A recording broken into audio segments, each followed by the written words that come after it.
Hello दोस्तों, स्वागत है आपका हमारे YouTube channel mission lecturer UK 2025 पर। तो दोस्तों, आज की क्लास में हम बात करते हैं एक और अन्य वैकेंसी को लेकर।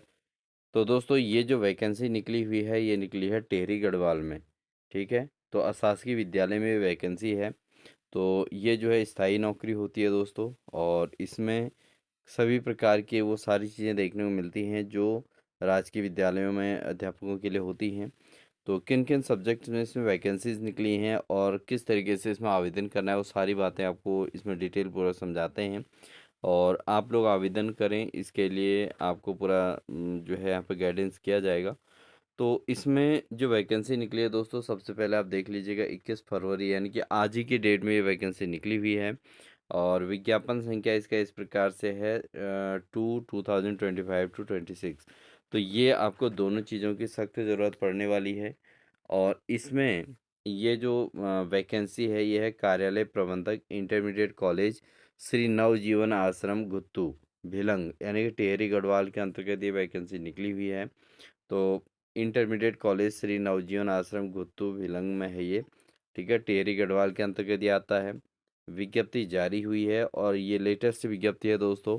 तो 21 फरवरी को ये वैकेंसी निकली हुई है और ठीक 21 दिन के अंतर्गत आपका आवेदन वहाँ पहुँच जाना चाहिए। आवेदन फिल करने के लिए 21 दिन का ही समय इसमें मिलता है। तो इसमें क्या-क्या है, इस पर डिटेल जाते हैं दोस्तों। मुख्य शिक्षा अधिकारी टिहरी गढ़वाल द्वारा प्रदत्त अनुमति के क्रम में इंटरमीडिएट कॉलेज श्री नवजीवन आश्रम घुतू बिलंग टिहरी गढ़वाल में निम्नांकित विवरणानुसार सीधी भर्ती से सहायक अध्यापक के पद पर नियुक्त विद्यालय शिक्षा अधिनियम 2006 के अंतर्गत प्रख्यापित विनिमय 2009 समय सारणी समय समय पर यथा संशोधन में निहित प्राविधानों के अनुसार निर्धारित शैक्षिक योग्यता में अर्ह अभ्यर्थियों से निम्नवत आवेदन पत्र आमंत्रित किए जाते हैं। ठीक है, तो यहाँ पर आवेदन पत्र आमंत्रित किए गए हैं। ठीक है, और विद्यालय शिक्षा अधिनियम 2006 के अंतर्गत जो विज्ञापित पद होते हैं दोस्तों, वो सारे स्थायी नौकरी के होते हैं। ठीक है, तो इस चीज़ को आप समझ लीजिएगा। और इसमें जो चेंजेस होंगे वो 2000 विनिमय 2009 के अनुसार जो संशोधन है उसी के अकॉर्डिंग आपने इसमें आवेदन करना है। अब बात करेंगे किस किस विषय में इसमें आवेदन निकला हुआ है। और इससे पहले दोस्तों, आपसे रिक्वेस्ट है, अगर आप चैनल पर नए हैं तो चैनल को सब्सक्राइब कर लें, साथ ही बेल आइकन दबा के ऑल नोटिफिकेशन ऑन कर लें। क्योंकि हम आपको लगातार इसी प्रकार के जो है इन्फॉर्मेशन अपने चैनल के माध्यम से लगातार देते आए हैं और देते भी रहेंगे। आप हमारे चैनल की इस प्लेलिस्ट में जाके ज़रूर देखें, आपको बहुत सारी वैकेंसीज़ के नोटिफिकेशन देखने को मिलेगा। तो आप ज़रूर चैनल के प्लेलिस्ट में विजिट कीजिएगा। साथ ही लेक्चर की तैयारी के लिए क्लासेज भी लगातार कराई जा रही हैं, आप उन्हें भी देख सकते हैं। इस आवेदन हेतु क्या-क्या आपको किस तरीके से आवश्यक निर्देश हैं दोस्तों, पहले उसको समझ लीजिएगा। कि सहायक अध्यापक पद हेतु आवेदन पत्र 300 रुपये का रेखांकित पोस्टल ऑर्डर बैंक ड्राफ्ट मुख्य शिक्षा अधिकारी टिहरी गढ़वाल नरेंद्र नगर के नाम देय हो। पहली बात तो यह है कि इसमें 300 रुपये का रेखांकित पोस्टल ऑर्डर या ले सकते हैं आप सीधे पोस्ट ऑफिस से, तो बना बनाया मिल जाएगा। या फिर बैंक ड्राफ्ट जो मुख्य शिक्षा अधिकारी के नाम जो आपको सही लगे, उन दोनों में से आप ज़रूर इसमें कर सकते हैं। तो टिहरी गढ़वाल नरेंद्र नगर के नाम आपने इसमें जो है बैंक ड्राफ्ट बनाना है या पोस्टल ऑर्डर ख़रीदना है। इसके जमा करने के बाद प्रकाशन तिथि से 21 दिन के भीतर किसी भी कार्य दिवस में मुख्य शिक्षा अधिकारी टिहरी गढ़वाल नरेंद्र नगर कार्यालय से प्राप्त किया जा सकता है। तो आपने क्या करना है, पोस्टल ऑर्डर लेना है 300 रुपये का, या आप बैंक ड्राफ्ट बनाइए 300 रुपये का, और उसको जो है मुख्य शिक्षा अधिकारी कार्यालय टिहरी गढ़वाल नरेंद्र नगर कार्यालय में इसको जमा कर देंगे। ठीक है, मुख्य शिक्षा अधिकारी कार्यालय में जमा करेंगे तो वहाँ से आपको आवेदन फॉर्म मिल जाएगा। किसी भी दशा में कार्यालय से में नगद रूप से भुगतान स्वीकार नहीं किया जाएगा। अगर आप चाहेंगे कि मुख्य शिक्षा अधिकारी में कार्यालय में 300 रुपये दे के हमको फॉर्म मिल जाएगा, तो ये बिल्कुल भी नहीं मिलता है। क्योंकि ये पोस्टल ऑर्डर या बैंक ड्राफ्ट जो होता है ये लगता है मुख्य शिक्षा अधिकारी के नाम पे ही इसमें लगता है, टिहरी गढ़वाल नरेंद्र नगर के नाम ही देय होगा। लेकिन इसको जो है आपको इसी माध्यम से जमा करना होगा। ठीक है, उसके अलावा आवेदन पत्र समस्त शैक्षिक प्रशिक्षण योग्यता और आवश्यक संलग्नकों सहित स्वप्रमाणित छाया प्रतियों सहित पंजीकृत डाक से मुख्य शिक्षा अधिकारी कार्यालय टिहरी गढ़वाल नरेंद्र नगर के कार्यालय में विज्ञापन प्रकाशन के 21 दिन के भीतर यानी कि अर्थात 13 मार्च 2026 की सायं 5 बजे तक स्वीकार किए जाएंगे। तो यहाँ पर इन्होंने डेट भी फिक्स कर दी है कि 21 फरवरी को ये वैकेंसी निकली है और 13 मार्च तक इसकी लास्ट डेट है। तो ये इन्होंने बिल्कुल स्पष्ट इसमें कर रखा है, ये बहुत अच्छी बात है। ठीक है, तो आप कोई कन्फ्यूजन नहीं रहेगा, आपके माइंड में फिट होना चाहिए कि 13 मार्च तक आपका फॉर्म वहाँ पहुँच जाना चाहिए।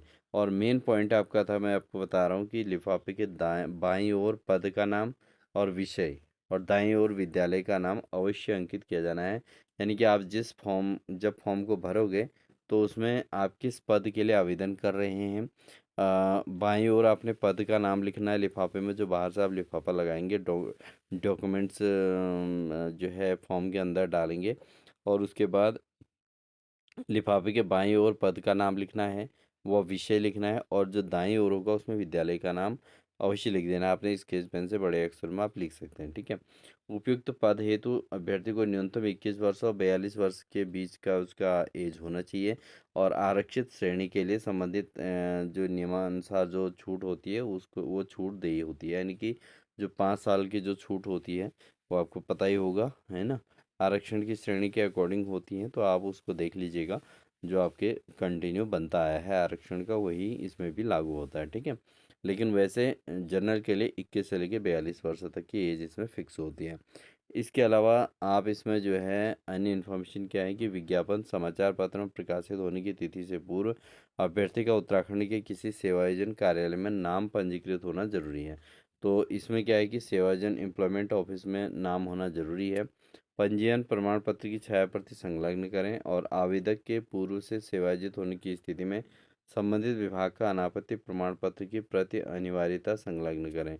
अभ्यर्थी उत्तराखंड का स्थायी निवासी होना जरूरी है और प्रमाण पत्र अनिवार्यता संलग्न करें। ठीक है, तो प्रमाण पत्र अनिवार्य रूप से संलग्न करने सभी प्रकार के, अन्यथा की स्थिति में आवेदन स्वतः ही निरस्त मान लिया जाएगा। ये चीज़ आपने समझना है कि अगर आप बिना डॉक्यूमेंट्स के जो है कोई भी बिना प्रमाण पत्र के अगर आप भेजते हैं तो इट मीन्स आपका वहाँ पर जो है अभ्यर्थी निरस्त हो जाएगा। तो इस चीज़ का ध्यान दें। और भरत सिंह गोसाई, प्रबंधक, इंटरमीडिएट कॉलेज श्री नवजीवन आश्रम, घुत्तू, भिलंग। ठीक है, टिहरी गढ़वाल में यहाँ पे है। और मोबाइल नंबर आपको ये हेल्पलाइन के तौर पर दे रखा है। अगर किसी प्रकार की क्वेरी आपको चाहिए तो आप इस मोबाइल नंबर पे भी कांटेक्ट कर सकते हैं। ठीक है, तो ये है आपकी जो वैकेंसी है दोस्तों। अब इसमें किस पद के लिए आवेदन होना है इसको देख लीजिएगा। तो यहाँ पर जो वैकेंसी निकली है दोस्तों वह है सहायक अध्यापक की, एलटी गणित विषय के लिए। किसके लिए निकली है? एलटी गणित विषय के लिए निकली है दोस्तों। तो आप जो भी अभ्यर्थी मैथ्स के कैंडिडेट्स हैं, आप इसको आवेदन करें। और जो पे लेवल है 44,900 से लेके 1,42,400 तक इसमें पे का लेवल है। पदों की संख्या केवल एक है, रिक्त पद एक ही है और अनारक्षित के लिए है ये। कोई भी इसके लिए एप्लीकेबल है, अनारक्षित ये पद है। आरक्षण की स्थिति कुछ भी नहीं है इसमें, अनारक्षित है। और साथ में इसमें शैक्षिक अर्हता की अगर हम बात करें तो एलटी के लिए, जो राजकीय विद्यालय में एलटी के लिए चाहिए होता है वही सब कुछ है। यानी कि आपका ग्रेजुएशन यानी कि बीएससी आपकी होनी चाहिए पीसीएम ग्रुप से, और साथ ही आपका बीएड होना चाहिए, और साथ में आपके पास टीईटी की अर्हता होनी चाहिए, टीईटी क्वालिफाइड आपका होना चाहिए। ठीक है, तो ये 3 चीज़ें तो मेन हैं।